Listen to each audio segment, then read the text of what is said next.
What if I told you that the worst shape to build a house in is actually the best one? Architects have argued about this for decades. Builders say it costs too much. Zoning boards say it's too complicated. But the people living inside circular barndominiums, they say they'll never go back to a box.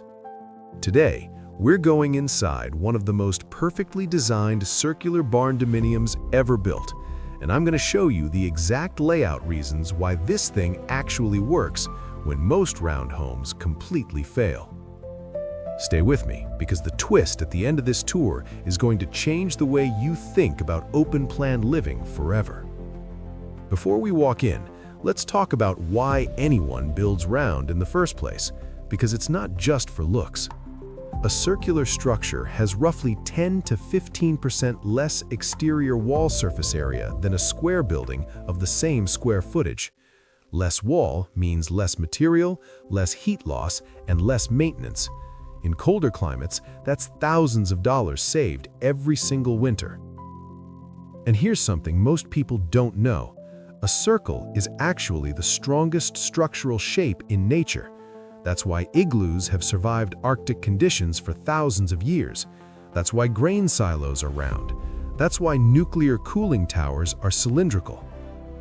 The dome roof on this particular build, a 40-foot diameter structure, can handle wind loads that would rip the roof off a comparable rectangular barn. We're talking wind resistance up to 150 miles per hour, depending on the anchoring system. Now, the downside that kills most round home designs: dead space. Curved walls are brutal if you don't plan around them.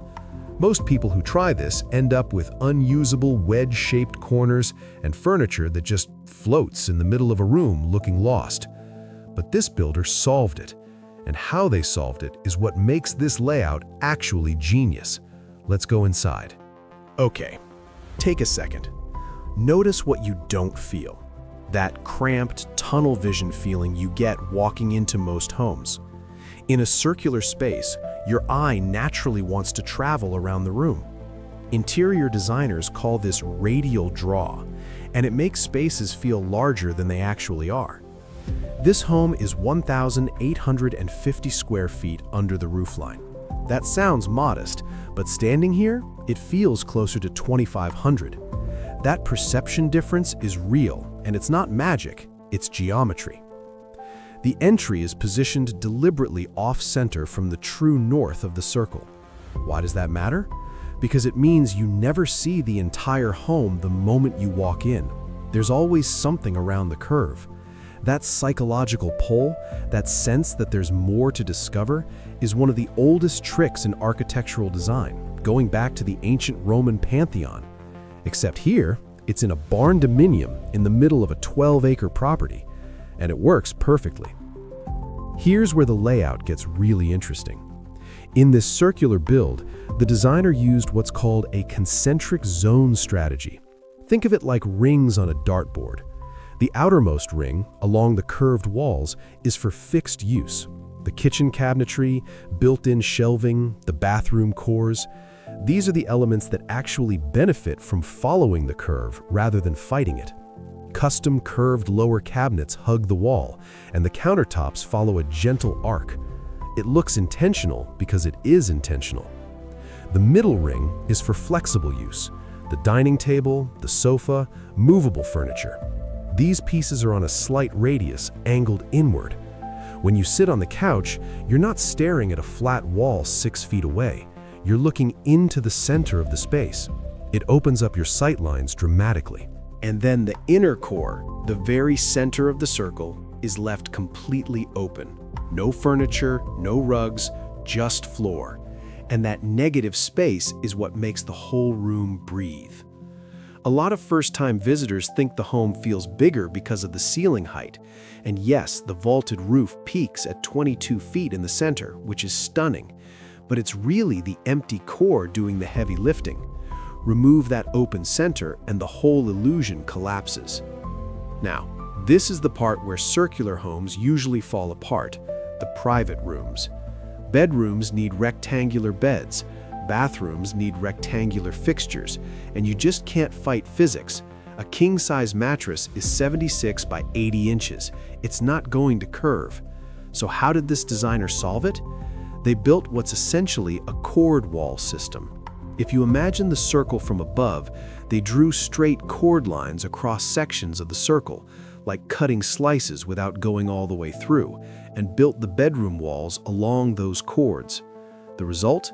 The exterior of the bedroom follows the curve of the building. The interior is a regular rectangle. You get the structural and thermal benefits of the round exterior, but inside your bedroom, it feels completely normal. The master suite is 14 by 16 feet. That's a perfectly livable rectangle tucked inside the curve. The bathroom adjoining it uses the wedge of space that would otherwise be dead, a triangular nook that becomes a custom walk-in shower with 3 walls of tile and a skylight above. What would have been wasted space in a bad design became the most luxurious room in the house. There are 2 additional bedrooms using the same chord wall approach, each with closets built into the curved outer wall. Custom curved closet rods, actually just standard rods bent to a 20-foot radius, and the space works perfectly. The lesson here is huge. Don't fight the curve, route around it. Build your rectangles where you need them and let the curve handle the structure.